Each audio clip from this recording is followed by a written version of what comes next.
Ken Harris, retired from the FBI, provides unique perspectives on the conventional fast-paced crime thriller. He is the author of From the Case Files of Steve Rockfish series. The latest, The Ballad of the Great Value Boys, published in February 2025, is available at Black Rose Writing and everywhere books are sold.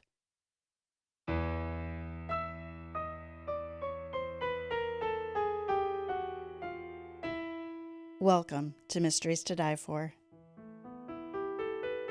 I am TG Wolff, and I'm here with Jack, my piano player and producer. This is a podcast where we combine storytelling with original music to put you at the heart of a mystery. All of our stories are structured to challenge you to beat the detective to the solution. Jack and I perform these live, front to back, no breaks, no fakes, no retakes. The rules for law and order create the boundaries for civil coexistence, and ideally, the backdrops for individuals, families, and companies to grow and thrive. Breaking these rules puts civil order at risk. And while murder is the big daddy of crimes, codified ordinances across municipal subdivisions, countries, states, and counties show the nearly endless ways there are to create mayhem. This season, we put our detective skills to the test with Season 8, Anything But Murder. And this is Episode 13, where race fixing is the featured murderless crime. This is The Butterfly Stroke Effect by Ken Harris. All right, Jack, what are we going to use for our baseline today? Well, that's a good question. You see, when you think of horse racing, what instrument immediately comes to your mind? I didn't say horse racing. I said price fixing or race fixing. Okay, my bad. This is a swim race. Butterfly a swim race? It's butterfly stroke. Well, I probably should have thought more about that before I chose my instrument. We're going to switch it up. Let's see. I mean, you could use a horse race melter if you no, want, but there are no horses in this story. See. Swimming. Swimming. Nope, that's weird. That's also weird. We're not going to do anything synth. How about we do some... That's a lie. These are all synth. Well, I will say, too, that the swim race is at the Olympics. So if you want to go for some epic... Oh, you like that? That's interesting. That's interesting. It's very new agey. Oh, yes, let's do the dues. I don't think I could take a whole hour of dues. I don't think other people can either. I think we're canning the dues. All right. Squashing the We'll dues. just do, how about, oh, I hit the wrong button. Here. Nope. What in the world? Did I hit the right? I did not. I was trying to go for a bass. I don't know what those sounds were. I always like the bass. I like the bass in the classic piano.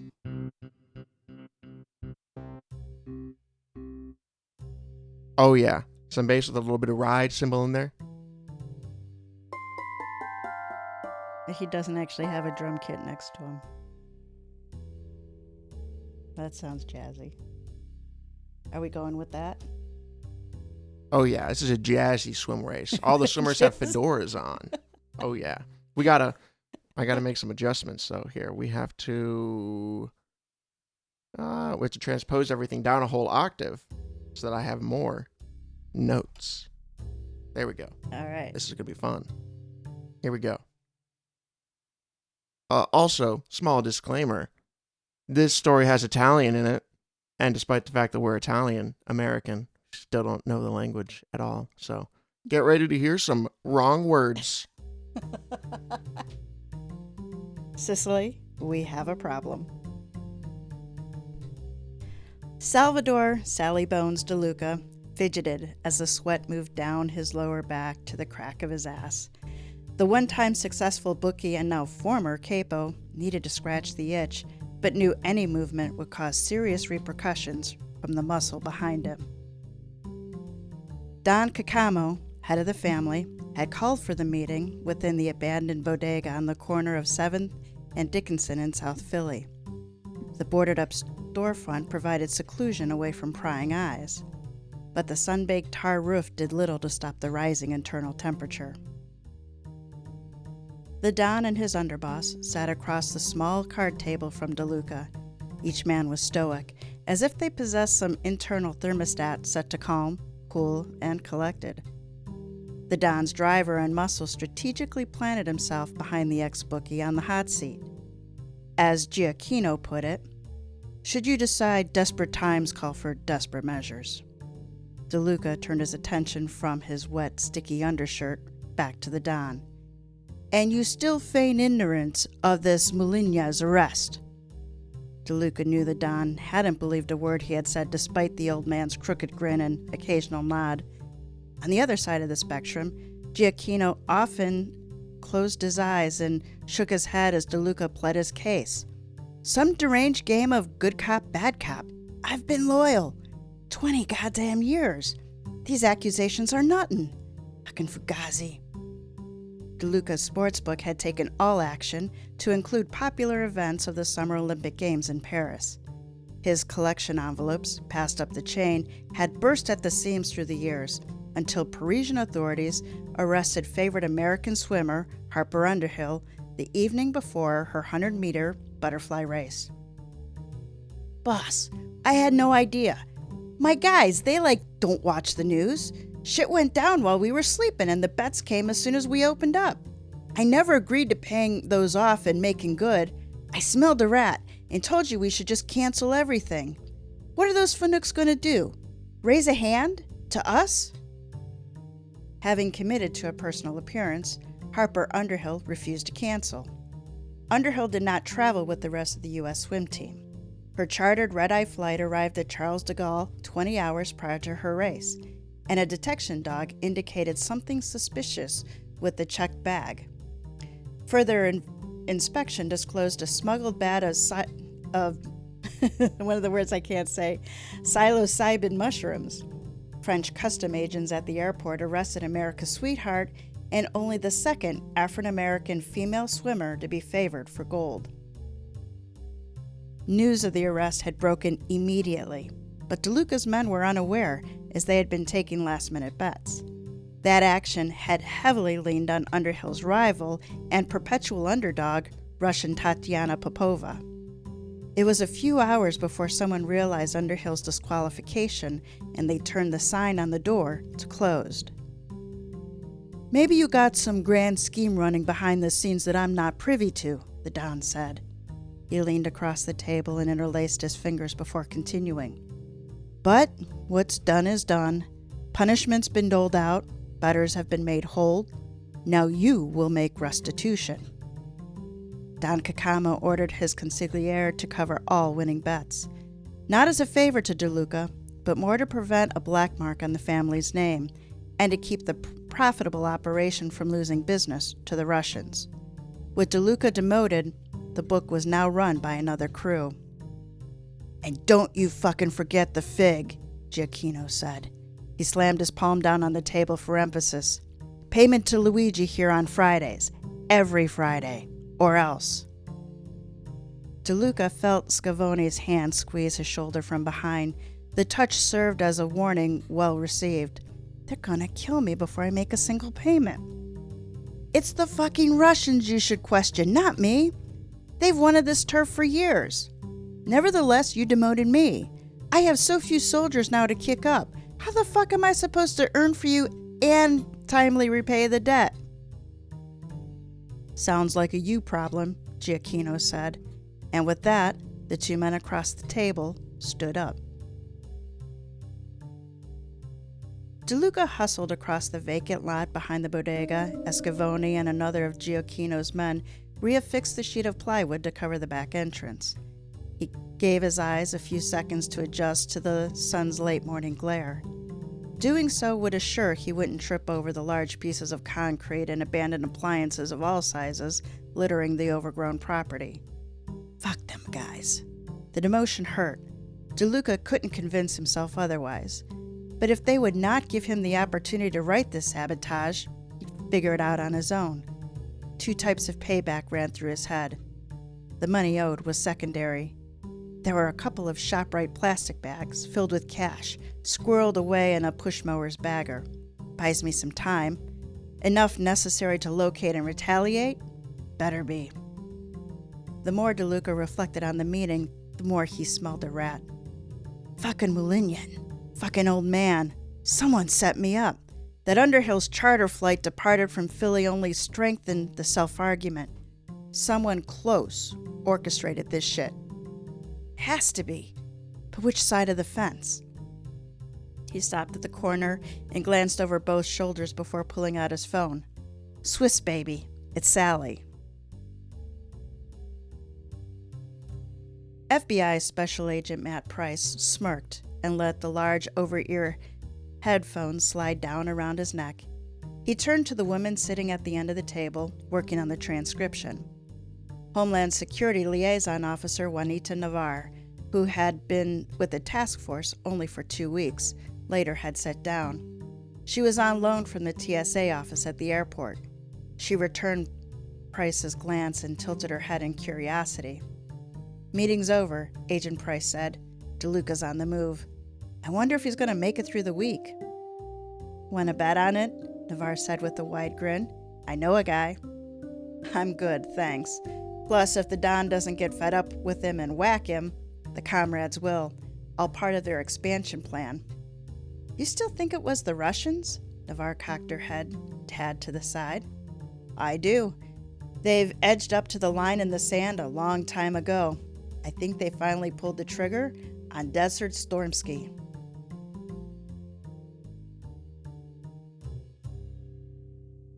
The many exits of Revenge Boulevard. Yeah, I lost most of my crew over it. Busted down like a dog, DeLuca said. The disappointment in Nager in his voice was clear, but the scraps are still at my side. He and Swiss Zinzenko, nicknamed such because of his supposed neutrality, sat in a small corner of a crowded coffee shop. The bell above the door rang, and DeLuca's head swiveled around. A woman pushed a toddler through the doorway, and he exhaled. Too jumpy for your own good. Swiss, how about we switch seats? I'm a little nervous with my back to the door, DeLuca said. He spoke with a tinge of desperation. That makes 2 of us, and since I own the joint. The older man pushed his chair closer to the edge of the table. His bushy salt and pepper eyebrows seemed to push his glasses down the bridge of his nose. The one-time advisor to the local Russian mob head, Fedor Belinsky, Zinzenko had successfully navigated retirement from the game. Not easily accomplished, and not completely believed by his own blood, the Italians, nor the feds. And don't assume the boss orchestrated it because we won gold. Sally, ask yourself how in order is your own house? Has it gone boom? Will it? Zinzenko said with an inquisitive look. Look in before out. Not to mention... The words trailed off as DeLuca's concentration turned to those coming from the wall-mounted flat screen over Zinzenko's shoulder. Philadelphia's own disgraced Olympian Harper Underhill continues to deny the allegations and claims someone set her up. The reporter on the street doing the standard man-on-the-street interview, she had thrust the mic in the face of the woman leaving the live casino. She's a phony POS, if you know what I mean. America's sweetheart, my ass. More of a Karen, if you ask me. My friend knows a guy, a Serb at the airport, who claims she's a real diva when she's not on camera, shouting orders, treating the workers like her old personal employees. She deserved every bit of the lost sponsors and public humiliations. I hear Bobin bet big against her because of how she treated the charter employees, but I went with the good old SA. That dumb bitch cost me a couple of $100, but what comes around, they say. A couple of seconds later, the reporter threw the segment back to the studio hosts, and DeLuca turned his attention back to Swiss. Tony's ambitious as all fuck. You said it yourself. DeLuca's eyes grew wide at the mention of his longtime associate. He and Tony Arcado had risen through the ranks together, earning more than their share over the years for Don Cacamo. He's my right hand. No way he fucked me. DeLuca brought his fist down on the small table for emphasis. The napkin holder moved a few inches closer to the edge. No, it was your fucking guys. Belinsky's making some sort of move. Coming on our turf. commie cunt wins gold and old Sally Bones is fucked sideways. That's the ambition I need to look at. Zinczenko closed his eyes and shook his head. DeLuca ignored the neutral man's poor attempts at deflection away from his former brethren. They're involved. I know it. A way to throw Kakamo family into chaos, see if we eat our own and move in to pick the bones. The Red Hook, Brooklyn playbook. As much as I'd like to believe you, Swiss, Tony and my guys are fucking loyal. When you want to come clean with what you know, hit me up, DeLuca said. He stood up, balled the napkin from his lap, and spiked it on the table.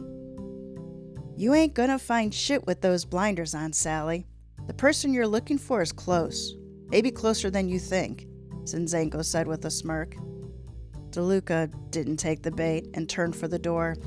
Distractions. Right. He's trying to stop me from blowing up this side of town. What if his deflection was intentional? Wouldn't be the first time someone accused him of playing both sides against each other to keep the spotlight off himself. Maybe move in when both sides are exhausted and vulnerable? No such thing as actual retirement in this thing. Agent Price flipped the unmarked car's sun visor down and noted the time. DeLuca exited Cafe Cava in their surveillance logbook. Their target had reached for his phone and tapped furiously at the screen. Price then looked over at Agent Navarre in the driver's seat as she started the engine. Depending on where he's headed, it might be time to make the approach, exactly like we talked about. Pitch him on the pros for joining Team America, Price said. He slid the pencil behind his ear and reached for a seatbelt. He's jammed up. We swoop in, save his ass, and get some satisfaction against those who wronged him. The Cosa Nostra Crime Task Force had reviewed the Title III transcripts from the morning's clandestine meeting and concluded to bring Sally Bones on board. The government would provide protective custody in exchange for information on the Kakamo family and testimony in future trials. We may wait until we put him to bed, Navarre replied, but at least his wife will be there. If we play the fear card, she could be the tipping point. She waited for another car to pass before pulling out and following DeLuca's Cadillac. The two-car caravan moved across South Philly, and DeLuca turned, sans signal, into the Turf Club. The off-track betting spot was popular with the lowlifes, and being next to the all-nude bounce hut didn't hurt the walk-in traffic. Navarre backed into a parking spot 2 rows away from the target and unhooked her seatbelt. Neither partner spoke as she reached for the door handle, and Arms Price shot across the center console. And where do you think you're going? This hands-off approach disappoints my bosses, Navarre said, shaking free of Price's grasp. I won't allow us to be made. Just get close enough to lay eyes on who he's meeting with and maybe overhear a little. She pushed the door the rest of the way open and swiveled in her seat. Once on her feet, Navarre leaned back in the car. Besides, my direct deposit dropped. My cousin gave me a lead on Wonderbar running in the 5th at Aqueduct. She didn't wait for a response and slammed the door shut. Price pulled out his mini binoculars and watched as the Turf Club's glass doors closed behind Navarre. The adage, "Not my circus, not my monkeys," came to mind. I'll just substitute agency and agent in there. He wouldn't risk following her in and blowing their cover. DeLuca and I have had too many run-ins through the years. At least she shouldn't raise any eyebrows. He jotted down the times DeLuca and Navarre crossed through the front door. Well, nothing to do until one of them walks back out, and she better be first. Price wasn't a big fan of cowboy partners, but better a task force member possibly screwing the pooch than a bureau employee. Price thought back to a report from the Russian organized crime squad that crossed his desk 2 weeks ago. A confidential human source with access and an excellent reporting history stated Swiss had grown tired of the sidelines. Zinczenko itched to get back in the game, but not in an advisory role. He talked of the throne. Then Price's main subject meets with the man. Was Swiss playing both ends against the middle? Or had the two teamed up for some unholy alliance? I'm betting he fucked Sally and now he's playing the concerned friend to direct Sally's rampage towards something else that would benefit his return to power. When 25 minutes had passed, with only normal patron traffic around the front of the building, Price pulled out his personal cell and reviewed his messages. The text at the top of the screen to Margot Roundtree, sent the previous evening at 8:23 p.m., remained unread. Frustrated at his desperation, he closed the app and shoved the phone deep into his jacket pocket. Distractions weren't good when he was on the clock. Price, in fact, had lost track of how long he stared out through the front windshield before glimpsing DeLuca's three-piece tan suit standing at the outside door on the cement landing. "Ah, shit," he exclaimed and reached for the binoculars on the passenger seat. DeLuca's left foot had only touched the first step when Price watched his suspect lurch headfirst and launched forward in his best Superman pose. The blast had emanated from within the turf club, and a second later, the seasoned investigator instinctively shut his eyes as the shockwave rattled his government-issued vehicle. Price's hand reached in two directions as the binoculars fell into his lap. The right found the radio mic as the left pushed the driver's side door open. He called in the explosion and then raced toward the blast scene. Burnt almonds and acidic smoke attacked his senses. Price ran with his hands out like a blind man attempting to feel his way through the barbed wire corn maze. Halfway, he thought he spotted a suspect to his left. DeLuca had straggled back to his feet, covered in dirt and debris. The man stumbled off toward Packer Street, an almost certain concussion causing his cowardly path to Serpentine. Price never once thought about following. His partner was unaccounted for, and his legs found another gear as the sounds of sirens filled his ears.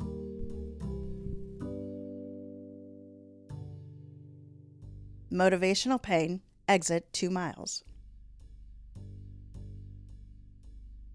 The following morning, light and any sound above a whisper rocked DeLuca's head. He wore a sleeping mask to prevent a worsening headache, but it did nothing to cancel the street noise. His right shoulder ached with even the slightest movement. The arm hung limp in a makeshift sling. Bruised and battered, but breathing, DeLuca sat atop an Army-Navy surplus cot in the basement of the neighborhood butcher. The small 8x10 room wasn't exactly the safe house he had envisioned. But you know what they say about desperate times. Ouch. Even the slightest chuckle at his shit circumstances caused pain to shoot down his bad arm. DeLuca had awoken to the morning local television news report on the bombing. Tony Arcado sat on the stool next to the cot, while a loyal soldier guarded the top of the stairs. In the background, a news anchor detailed the station's 79 fire marshals' determination of a kitchen fire and a faulty gas line as the cause of the explosion. Her words bounced off cement walls, and DeLuca muted the volume. "Philadelphia Gasworks, my ass," DeLuca said, while wincing in pain at the same time. "Someone ain't happy that I'm not taking my punishment lying down. I'm sniffing down the right path. None of this was happenstance. The closer I get, the harder someone will try to get me completely out of the picture." "Sally, speaking of paths, the Serb you told me to track down yesterday?" Akado's words faded as the grimace spread across his boss's face. "Tell me you found him. I'm not in the mood for a winding tale that ends with you fucking the pooch," DeLuca said. His voice was stern but creaked with pain. He expected the tone to leave no doubt on the answer he expected. The image of the television over Swiss's shoulder yesterday and the street interview flooded back. The Bobin guy had won big. He had to know something, or exactly who was behind this. DeLuca had reached out to Arcado as soon as he had stepped out of the coffee shop and advised of what he needed. "Yeah, about that, boss." DeLuca jumped to his feet, anticipating bad news. Despite his left arm supporting the right, the pain flowed through him. He felt the gray matter rattle in his skull. Knees buckled, but he remained upright. Despite trying to hide his reactions, a single drop of blood dripped down DeLuca's chin from where his upper teeth had nipped his bottom lip. "I ordered Jimmy the Spaz to find him," Arcado said, his head slightly bowed. "He's got an in with the shop steward at the local 623, the baggage handlers union. You know Spaz, he's a friend of mine. If this Serb is around, he knows him, or we'll find him." But he hasn't, DeLuca said behind clenched teeth. He's the only goddamn lead I have right now that might pan out. Unless I look for Benedict fucking Arnold. His eyes stared lasers at Arcado. Maybe the union guy is on vacation, Arcado said and took a protective step backwards. DeLuca wiped his chin with his left shoulder and took a second before answering. Does it look like I can fucking wait for the dipshit to hear back or the clown to bring his goddamn family back from Disney? Time I ain't got. No, boss, I know. You know nothing, DeLuca replied and stepped toward his second in command. He lifted his eye mask and noticed Arcado's eyes were on the floor. What are you hiding? Can't look a blind man in the eyes? Have they deemed you my successor and the next time your homemade IED won't miss? I ain't no Philip Testa. He winced at the sunlight streaming in from the egress windows and pulled the eye mask back down. What's next? Arcado said softly. Have your car brought around, DeLuca said. He turned and reached for the sports coat on the cot. A face-to-face chat will motivate your union man more than the text or Snapchat you sent yesterday. Arcado pulled out his phone and fired off a quick text to his driver. Gotta find this fucking immigrant. I got a gut feeling he can point us in the right direction with the proper amount of pressure applied. Can't be too many working there, but the goddamn open border, you never fucking know, DeLuca said. He tried putting aside his mind's increasing focus on Swiss's words of caution, but Arcado wasn't making it easy. Pick up this spaz on the way, too, and get me some goddamn sunglasses. The whirls and bips of machinery seeped through the glass window and filled Price's ears. He stood outside the hospital room looking at his partner. Juanita Devar lay in bed, surrounded by her family with him on the outside. In his instance, coworker didn't equate to the familiar bond for the current restricted visitor list. Just be happy she looks one hell of a lot better than yesterday. Price's supervisor had reprimanded him for locating his partner in the rubble and ignoring the fleeing DeLuca. His choice only added to the frustration as over the course of the last 20 hours, the Bureau's confidential human sources and Title III intercepts had provided no intelligence on where the mobster had stumbled off to. Price delayed joining his search team today, knowing where he needed to be this morning. Even though he couldn't speak with her or offer any reassurance on recovery, Price had stopped by the McGillicuddy Memorial, needing an update.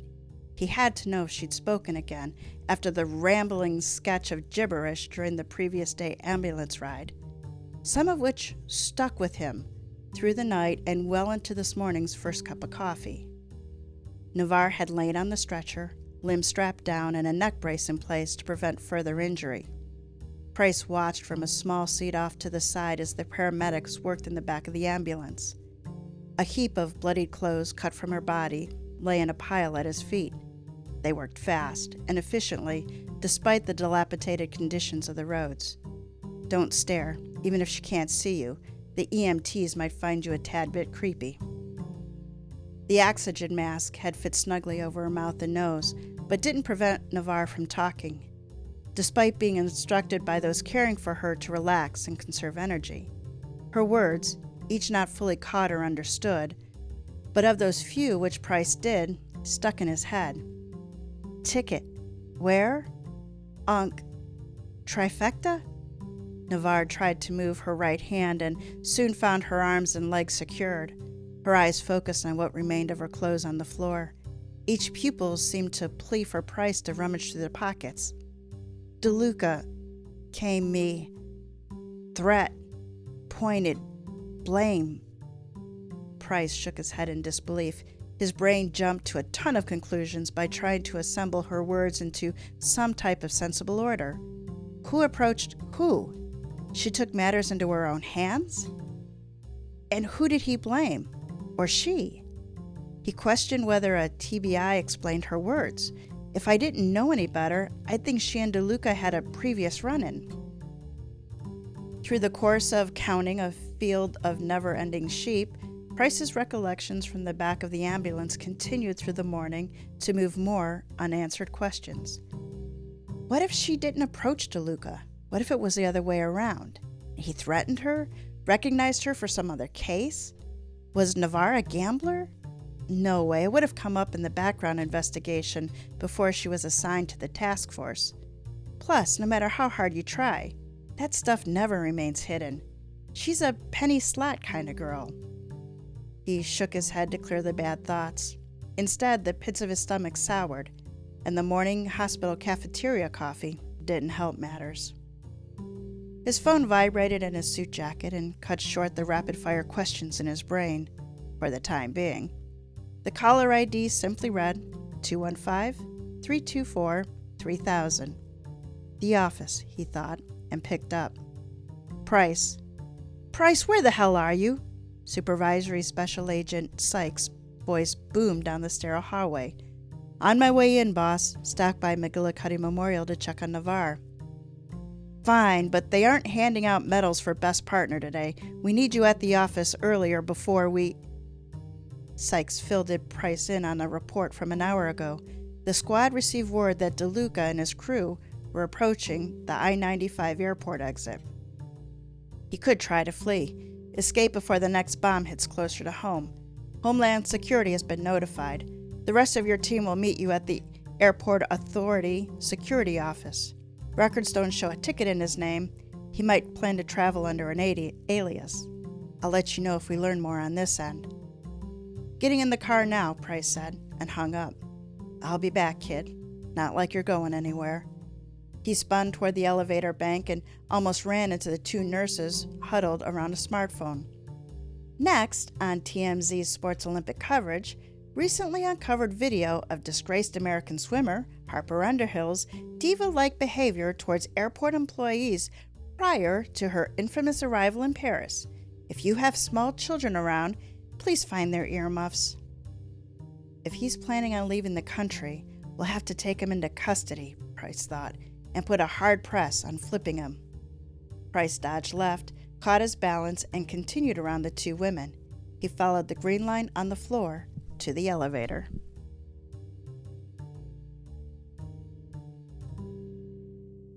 Internal confliction, next exit. After 20 minutes on the highway, DeLuca felt comfortable enough to swap his eye mask for a pair of wraparound Oakleys. The pounding did not subside. Exactly how long does a concussion last? Probably as long as Swiss's warning rattles around in my brain. The potholes, constant lane changes, and having AJ Foyt behind the wheel did not help his other physical ails either. While the polarized lenses didn't work as well as a blackout mask, they allowed for a discerning view of his surroundings. Jimmy the Spaz and Arcado's driver, the mope's name escaped him, occupied the front seats, and Arcado sat to DeLuca's left, behind the driver. This ain't his normal set of wheels, not the usual fucking kid who drives them either. The Porsche emblem embroidered on the black leather steering wheel showed Arcado had recently upgraded. By DeLuca's estimate, the Cayenne Turbo had to have run close to 4 times the cost of the previous Lexus RX. Don't say it, Swiss. He didn't double-cross me. He's not gunning for my spot. Good earners deserve to reward themselves. But was part of the spoils helping himself climb the corporate ladder? DeLuca's damaged synopsis were doing a horrible job of not convincing him the call was coming from within his own house. Nice set of wheels, Tony, DeLuca said, turning his head slightly to the left. He hoped Arcado caught the hint of sarcasm. You like? I know a guy. I can hook you up. One of the GMs over there is into me for like 75 large. We've come to an agreement. I like the car, and he enjoys walking. Arcado smiled widely and let out a deep laugh. DeLuca ignored the joke, and his eyes returned to the view over Spaz's left shoulder. Technically, Sally, if Tony was the one who fucked you sideways, then you are part owner of this fine piece of German engineering. DeLuca shook his head, despite the pain, to try yet again to remove Swiss's ever-present voice from his deep within his consciousness. If this Serb is somehow involved, I'm fully on board the Russian blame train. Look at these mooks. No way those around him were smart enough to pull this off. So, Tony, a chime interrupted DeLuca, and Siri's voice read an incoming text from an associate. Union man spotted in his office. I got a guy watching the door and he's not answering. Well, that doesn't bode well for him, DeLuca said with a grin. Spaz, tell him to hang tight and keep an eye. We're almost there, Arcado said. The man in the passenger seat dictated the reply, and the Porsche signaled right for the long-term lot. 200 yards away, next to a weathered bus stop, a shuttle idled. The shuttle driver rubbed his chin as a Porsche approached from the right side of the shuttle bus. His fingers moved across his 10 o'clock shadow, preventing his future fares from noticing his lips and the microphone concealed in his sleeve. PH-10, target stopped. Trio approaching as expected. Over. Copy, PH-10. PH-14, stick with the SUV. Airport team ready to pick up targets at the drop-off. Over. The receiver in his left ear clackled, obscured from the men stepping onto the bus. When they arrived at the shop steward's airport office, Arcado held the nondescript steel door open, and DeLuca took in the small room as he crossed the threshold. A worn green metal desk and visitor's chair were the only furniture visible. His men, Spaz and Elbows, stood on either side of the rotund man, spilling out the desk chair. A weathered bikini model calendar hung on the wall, proudly displaying Miss Snap-on adjustable wrench from July 1996. DeLuca stepped around the chair and sat down. Arcado let the door swing shut and stood behind his boss. 2 in front, 1 behind. You walked right into the trap. Fuck you, Swiss. DeLuca winced and tried to force the Russian's voice far back into the back of his mind. He opened his eyes and stared down at the sweaty man across the desk. Do you know who I am? DeLuca said. The left side of his mouth curled in a devious smile. The shop steward blinked and nodded.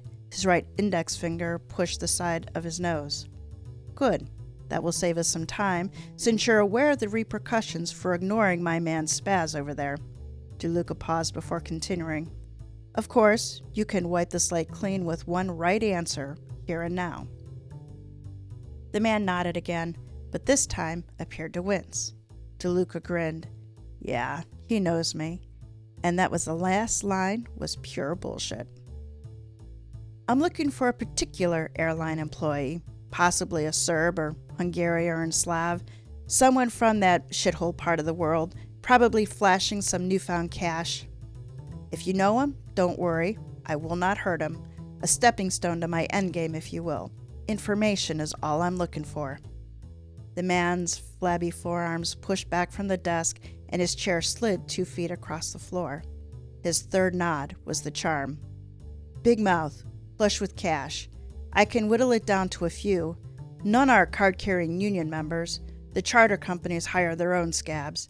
But one guy's been loud and obnoxious, trying to extend his 15 minutes after getting a mention on the news. I hear things. Bingo. You done good here. DeLuca couldn't help but notice the man's trembling hand as he leaned forward and snatched the small keyring off the desk. I got a people mover around the corner. I can take you and your men to that part of the airport. Agent Price pushed open the door to TSA's airport security office and immediately noticed the briefing had started without him. The Bureau's primary surveillance team has eyes on the meeting in the shop steward's office, should the targets make a run for it. Someone from Homeland Security led the brief, although Price couldn't remember the man's name. The rest of the task force stood around him between rows of beige modular office furniture. A sneeze to Price's left put his head on a swivel, and he joined a few others in the obligatory bless you. His eyes lingered on the desk at his 10 o'clock, Juanita Navarre. The nameplate balanced precariously atop a computer monitor. So, this was her workspace prior to joining the task force. The desk was mostly bare, and a thin layer of dust covered the pod. Price assumed most of her personal knickknacks had made the move with her to the federal building downtown. Only a small corkboard remained, leaned against the privacy screen separating the connecting desks. He stepped in and leaned closer, while continuing to listen to the brief. She had pinned a single photo to the corkboard. A corner of a Pennsylvania lottery scratcher stuck out from under the monitor. His attention moved back to the picture. Navarre leaned against a rail as a pack of thoroughbreds raced by. A man he didn't recognize stood next to her. I wonder why she left this picture behind. And report back to Investigator Reynolds in the command post. He'll... The squawk of the radio interrupted the briefing. PH-10 to command post. Target is on the move. All but driver exited the office and climbed aboard a motorized cart. Command post, copy that. Direction? According to the airport liaison officer, the underground passage leads to the section of the tarmac used strictly by private aircraft. Tarmac? He chartered a flight out of the country, away from the law and those out to get him. God damn it. Price spun away from Navarre's desk and strode to the door. Don't let him get on that plane. Johnson, get Price on scene ASAP and I'll relay any developments, the watch commander said. And monitor. Price didn't hear the rest as the glass door slammed shut and he stayed on Johnson's heels. Around the corner, the Homeland Security souped-up golf cart, complete with red flashing light, waited. Price climbed aboard and hung on for dear life as the cart lurched forward. Johnson's foot held the pedal to the floor. It rocketed down the hallway and swung a hard left before entering Terminal C. The car weaved and serpentined around airport workers and travelers without slowing down. Price reached down and increased the volume on the handheld radio as the extraneous noise level grew louder and deeper the more they moved into the public space. A few minutes and a couple of nicked pedestrians later, Johnson brought the car to a halt in front of a windowless door. We're on foot from here. Johnson jumped from the driver's seat and held his badge to the card reader. The lock disengaged and the heavy metal door swung open. Price followed him into the sun and temporarily lost the lead dog until his eyes adjusted to the sunlight. He squinted and let loose with a few choice words after leaving his sunglasses back in the car.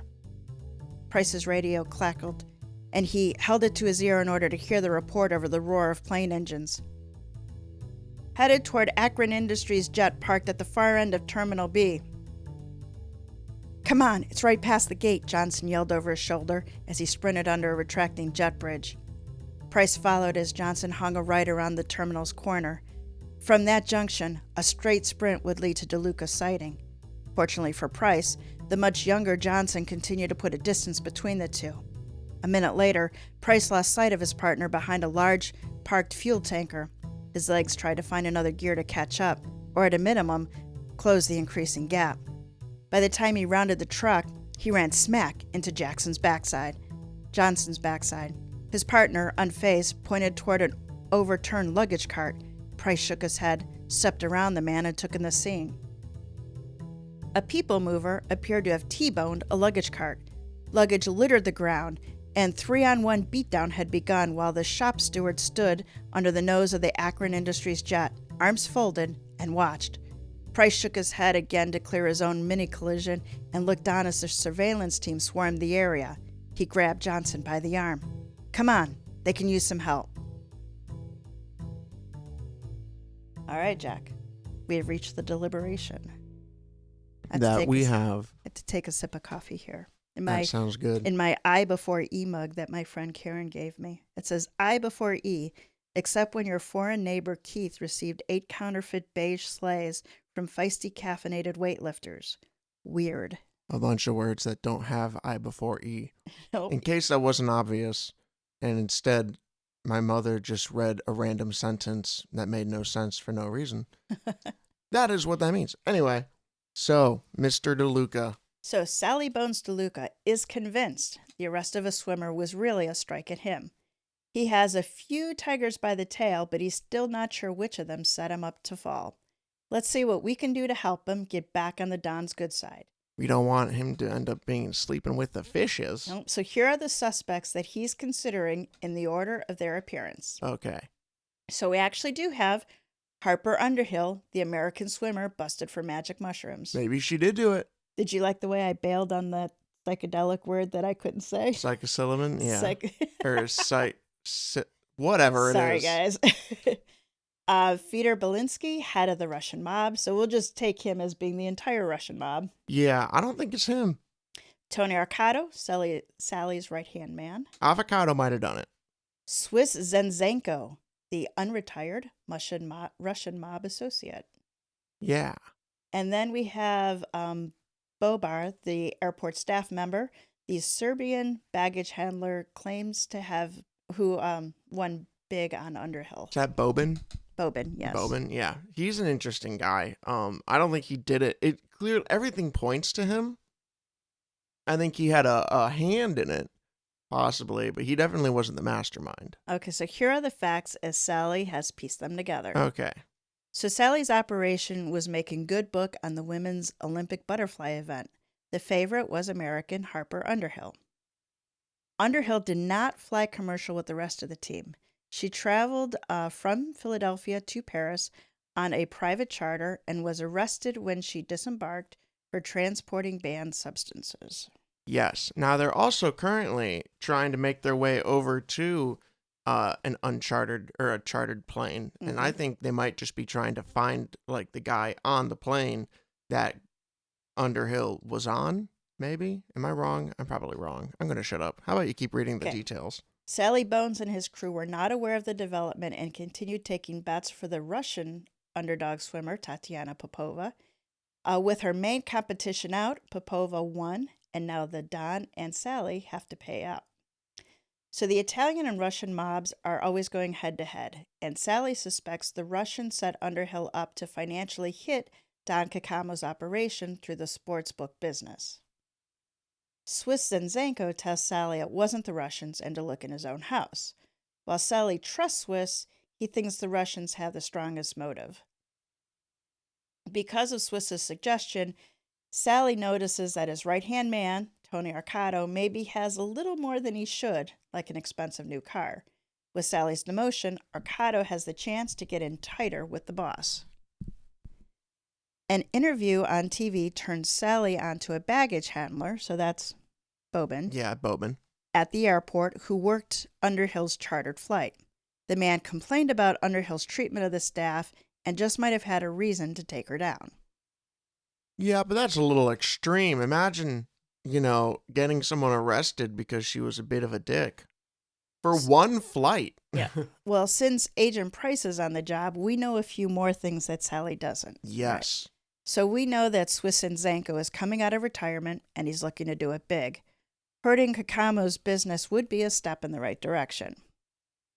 And Price's task force partner, TSA agent Juanita Navarre, is caught in an explosion aimed at Sally. Navarre rambled about horse race betting and Sally Bones, including threats, pointing, and blame. Okay, so now who does Sally Bones really have to blame for his financial ruin and demotion? Oh my gosh. This is a complicated one. This is a lot. Ken wrote a goodie. Ken makes these hard for me. Ken's is normally the ones that I get the least.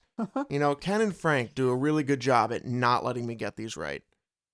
Pisses me off. Anyway, all right. I think Swiss probably is in the position to have the most to gain, comparatively to the Russians. I don't think the Russians did this. Okay, so the Fedor Belinsky. I don't think it's Fedor. Okay, I'm coloring him red. Okay. What about the swimmer herself? The swimmer didn't do it. Swimmer didn't do it? Swimmer didn't do it. If the swimmer did do it, this is a lot for nothing, which honestly is something Ken would do. He's kind of a dick. He's done that before. Frank's done that too. You know what? These guys really ought to stop coming here just to screw me over, Okay, so you got it down. What do you think about Tony Arcado? I don't know about the affogato guy. He feels like he just doesn't have enough. Like, he seems more like a character someone added in later. I'm not saying that he is. I'm saying that's what it feels like. To add a suspect. Because, he isn't really... He's involved, but he's not involved much. And the only real evidence he has against him is that, he got a car. And he says he got it.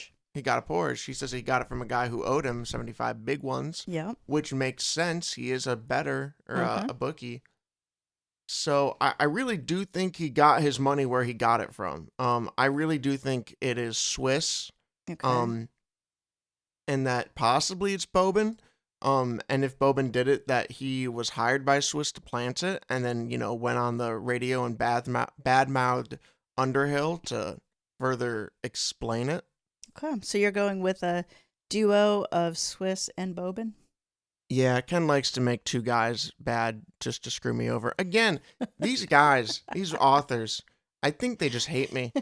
I know they're not writing these for me. I know they're not writing these going, we're going to screw Jack over on this one. But in my mind, they are. And I would personally like to thank Ken for making me say fuck so many times. So many times. And other curse words. And Italian curse words that we cannot say the English translation of. Oh. Hey, before we get into the last big reveal here, I want to remind everybody that Mysteries to Die For is still commercial free. Yay. No more commercials. No commercials from us. But we do ask that you support our writers. Yep. Ken's Rockfish Files, they're one of my favorite series to read. It's a very good series. I absolutely love PI stories to begin with, and Rockfish is old school, where his partner, Johnny, is very new age. They're really fun books to read, very fast-paced, dynamic, and with Ken's background coming from the FBI, they definitely have a dimension that a lot of other thrillers don't have. So Yep. Check out Ken's backlist either on his website, Amazon, any place you get your books. Yes. All right. Let's see how wrong I am. Now we are ready for Revenge Boulevard. Let's Road go closed for it. ahead.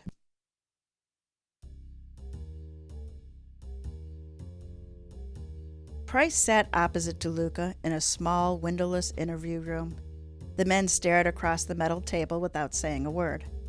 A yellow legal pad and ballpoint pen lay between the two. A couple of thoughts ran through the FBI agent's head.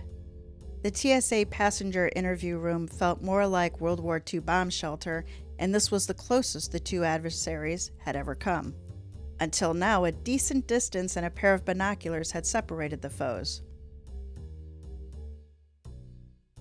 "I've been told you've already lawyered up," Price said. He picked up the pen, clicked the top 3 times, and pulled the pad closer to him. "But I'm open to some simple chit-chat. Nothing RICO-related. More like what I can do for you. You can let me get my hands on that dirty immigrant, and I'll bullshit with you until the cows come home and fuck your mother. Turn these goddamn lights down. My head is fucking killing me." Price pursed his lips. He's got some strange hang-up with the baggage handler in the next room. So today wasn't some great escape plan gone awry, but more a normal everyday breaking of kneecaps. Didn't have the underlings to collect debts or break heads. Could he think this guy was behind the attempt on his life, or just a simple pawn manipulated by the Kakamo family? Or the Russians? Zinzenko? The man had a growing list of enemies. "Mr. DeLuca, I'm not sure if you're familiar with the cow's reproductive organs, but that's a conversation for another day. Look, I know the boss stripped you of your rank, lost pretty much everything the life provides, not to mention someone's trying to kill you. But I can offer you a get out of—" "Not a rat," DeLuca said. He shifted his weight in his chair and tugged on the handcuff that was attached to the table. "A rat implies you're still associated with the family. Our wiretaps say differently." "Fuck you, I want my lawyer. But give me 5 minutes with that foreigner. There's a good chance we can have our conversation. I'll even ask the shyster to remain outside the room until we come to a mutually beneficial agreement." "Your counsel is on the way from what I've been told," Price said. He picked up the pad, crossed his legs, and used his left thigh as a makeshift table. "But the charter employee you attempted to run over and then had your goot beat down? He's off limits." "Price, you're a smart guy, right? So, enough with the bullshit. I can talk to the schmo now while you watch, make sure he doesn't have an unfortunate accident. Or I can walk out of here, and I will walk out of here today, and show up on his doorstep tonight. Then all bets are off." Price didn't say a word, but looked down at the pad as he wrote. He let the silence hang heavy in the air. The mobster cracked in less than 3 minutes. These guys really do like to hear themselves talk. "Fine. Off the record?" Price looked up and nodded. He could hear the frustration in DeLuca's voice. He dragged a finger across his neck, and the red light on the camera above the door faded out. "That fuck knows who screwed me. Or at the least, the next run up the ladder I'm climbing of revenge. Or else he wouldn't have stood his ground and fought. Some set of balls on that guy. Price, this doesn't involve you. A simple dispute between two parties. A civil case. Judge Judy type of shit. Are you saying this $22 an hour manual laborer masterminded a plot not only to rip you off, but have the entire family turn against you? Price gave his best confused look in hopes DeLuca would open up further. Never said that. He might. If he didn't, he knows the motherfucker who put the fix in, who bankrupted me, turned Kakama and the others against me. I found that out, I get my money back. When that happens, I can stop looking over my shoulder and maybe get back in the Don's good graces. Then, and maybe only then, you'll have a friend on the inside. DeLuca smiled without showing a tooth and winked. Price didn't believe a word of the last half of DeLuca's delusion. If and when he walked out of this room, he would either be zip-lipped in cuffs or square in a zip's crosshairs. Mr. DeLuca, as I mentioned, our electronic surveillance indicates there isn't a damn thing you can do to reset that relationship. Dead man walking was the phrase used after your meeting yesterday and prior to tumbling ass over elbows at the turf club. Price's eyes were wide and head slightly tilted. I can't imply it anymore. Price watched as the color drained from DeLuca's face. Reality had finally set in. The former mobster bit his lip and closed his eyes. Turn that camera back on. I'm done until my lawyer gets here. You're fucking with me. Price nodded and kept a stone face. Hold tight. The door to the interview room closed behind Price, and he stepped toward where the man, who had taken the brunt of the tarmac beating, waited. Johnson walked up from behind and tapped Price on the shoulder. As he turned, Johnson thrust a brown folder into his hands.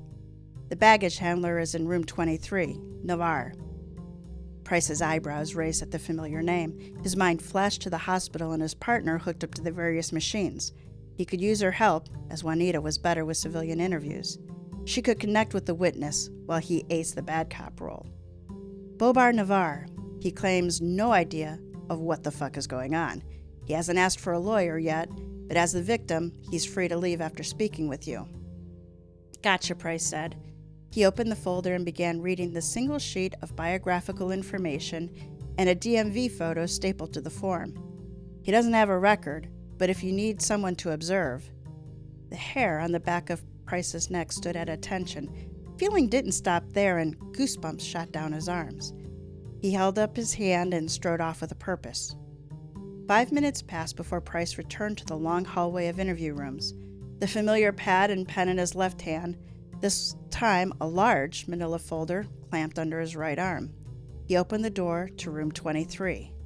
What the fuck am I walking into? Price stepped in, placed what he carried on the table, and pulled out a chair. He stared the man in the eyes to confirm what he already concluded. A connection to him and this case he never would have expected. A puffy, swollen, and blood-smeared face stared back. Good morning, Mr. Navarre. I'm Special Agent Price with the FBI, and I'd like to ask you a few questions about what may have led to the fracas earlier outside the tarmac. Price slid his business card across the table. The man looked down at it and then back up. Special Agent Price, I know nothing. I need to get back to work. Sitting here, I'm off the clock, and I can't afford that. First of all, I don't think money is your biggest problem right now, Price said, with a slight shake of his head. Those guys who T-boned your luggage cart won't stop until they're repaid in full, or you're on permanent disability. He opened the large envelope, removed a picture from Juanita Navarre's desk, and placed it next to his business card. Jigs up, Mr. Navarre. Price watched for the man's reaction, no matter how well hid or slight. The baggage handler instantly rewarded him. Navarre's eyes lingered on the frame and then closed. His chin dropped and his chest expanded with rapid succession of breaths. Come clean with me now, or the odds of a bomb under your stoop this evening increase dramatically. They blew up the Chicken Man last night? Exactly. The solid Springsteen reference resonated with Price. She came to me. Bowman said, finally lifting his chin off his chest. The hole was too deep and the plan was to hit DeLuca before they could hear. His eyes closed and head moved slowly side to side. I planted the mushrooms and arranged for a few of us to make corresponding bets on Popova. All I wanted to do was get my niece out of debt and give payback to the man that pried on her vice. No one was supposed to get hurt. I was probably naive to think she'd totally stop, but I just wanted to help my niece. Believe me. His eyes grew wide before closing again. They had her cornered, and I feared what she might do to get out of her situation. To herself, Price said. He watched as a tear formed and slowly slid down the man's cheek. Bowman nodded, rubbed his eyes. Her father took his own life when his own demons dug a hole too deep to climb out of. Growing up, she looked up to me. I should have been there for her, done a better job. What, like taking her to the track? Price said. He regretted the words as soon as they left his lips. But fuck him. She picked up the habit from somewhere. Alcoholism was hereditary, but did a gambling gene exist? Price looked up at the camera and nodded. Gamblers, addicts, never quit. Just a backslide waiting to happen. You have to believe in one big score, or else life sucks. Bowman's head dropped on. Price slid the pen and pad toward the man. Write it all down. Every fact in excruciating detail. Sign and date it, and then get comfortable. You're going to be here a while. He stood up and turned toward the door. Where are you going? Leave her out of it. It was all me. I planted the shrooms. I coordinated the betting. Arrest me. The color drained from Bowman's face. He gripped the edges of the table with both hands and shook for all he was worth. Price ignored the antics and didn't look back as the door swept shut behind him. Johnson met him in the hallway. Price held up his palm. I should be the one. Get someone to read this clown his rights. Then tell Sally he was barking up the wrong tree and cut him loose. Let Kakamo finish the job. Price stood outside the large hospital door and second-guessed his decision before pulling on the silver handle. He held up his hand and the Homeland Security team of agents that accompanied him to the hospital nodded in return. Juanita Navarre sat up in the hospital bed. A tray of untouched lunch remained on the rolling table next to the window. The television blared an episode of an old black-and-white Perry Mason show from a small speaker on her lap. Price, what are you doing here? I've been following the email traffic today on my work phone. I expected someone, but not you. He approached the bed, handcuffs at the ready. Wait, I can show you where the money is. This case can still turn out for us. Price snapped one bracelet on the bed rail and waited for Navarre to raise her arm. You have the right to remain silent. The end. Poor Sally. Poor Sally. He got just screwed and then died.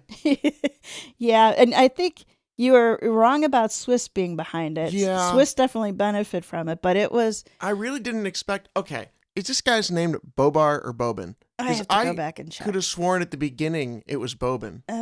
I think it is Bobin, and then I said Bober. So. But I looked over, and it was spelled Bobar at the end. We may have a typo that we need to fix before this goes to print. Still, I couldn't figure out what his name was. But Sorry. Either way, I really did not expect him to be... I mean, he wasn't the mastermind. But the other thing that threw me is that one of the suspects wasn't in the suspect list, which so I you went couldn't do. Round and round with that. And I have to say, the way you wrote the end of this, I mean, the uncle claims that he was the mastermind. Yeah, he did. But at the same time, you knew he wasn't. Why do you know he wasn't? Because it didn't fit his character. It didn't fit any of the motivation.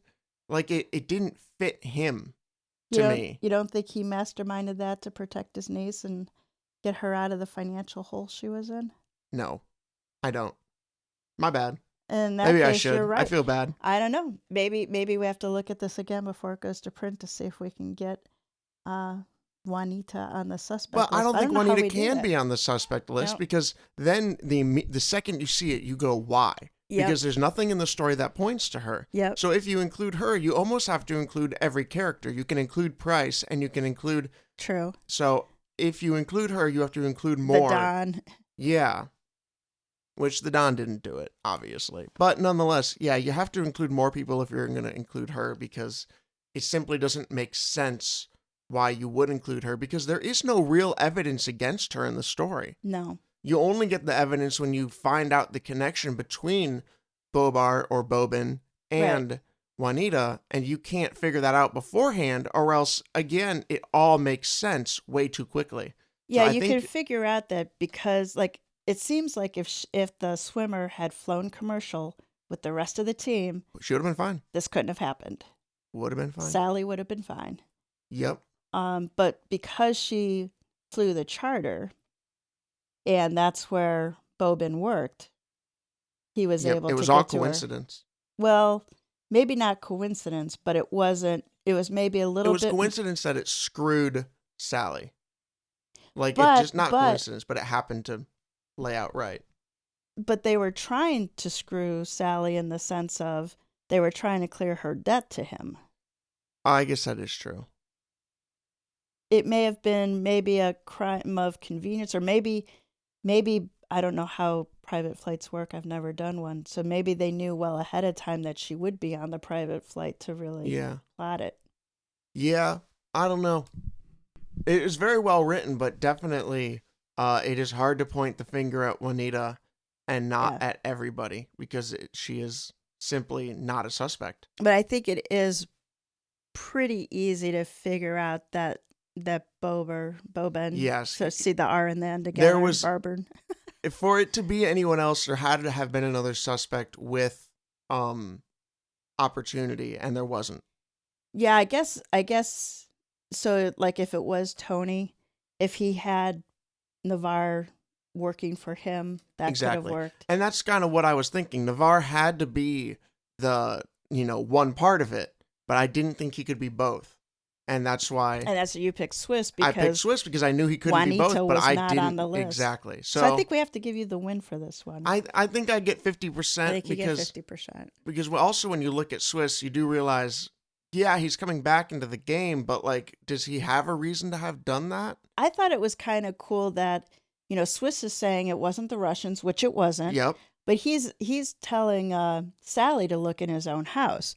I mean, he got in Sally's head. Every time Sally talked to somebody, he heard Swiss in his head going, why's he got a nice car? Yeah. Yeah. Who's this Swiss new driver? Was completely wrong. He was completely incorrect, but drove the guy insane and made all these suspects that were never suspects.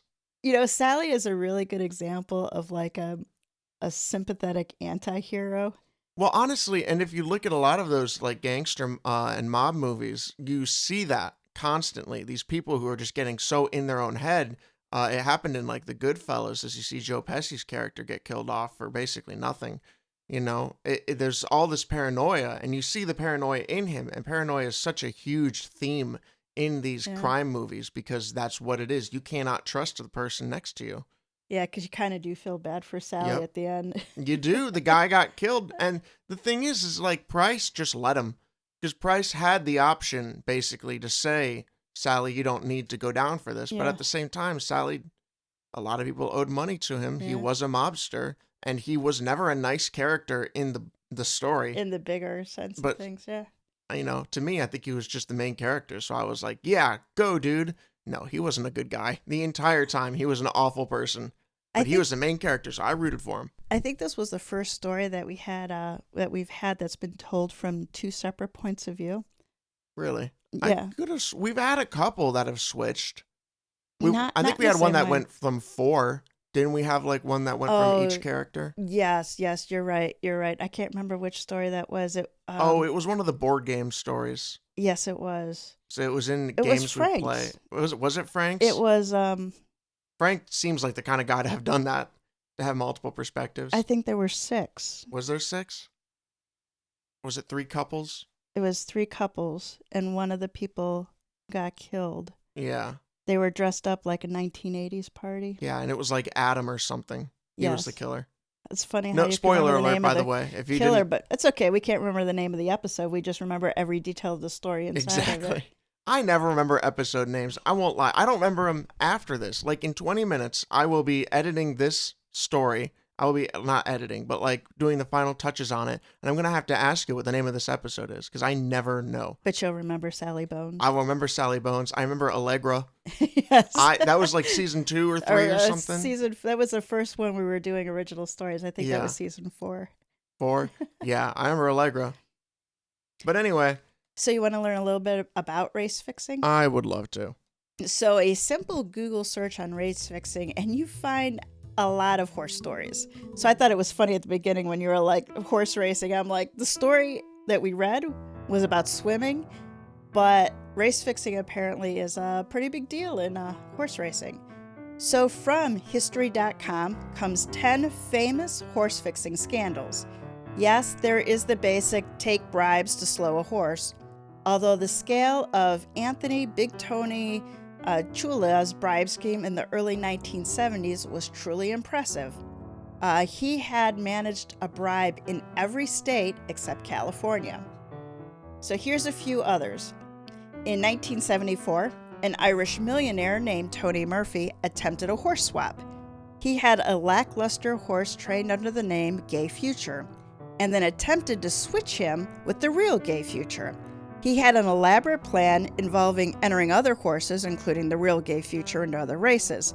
A reporter figured out the scheme and brought it down. In 1984, John Gillespie, forgot the S, was planning a horse swap when his ringer was injured in a kangaroo-related incident.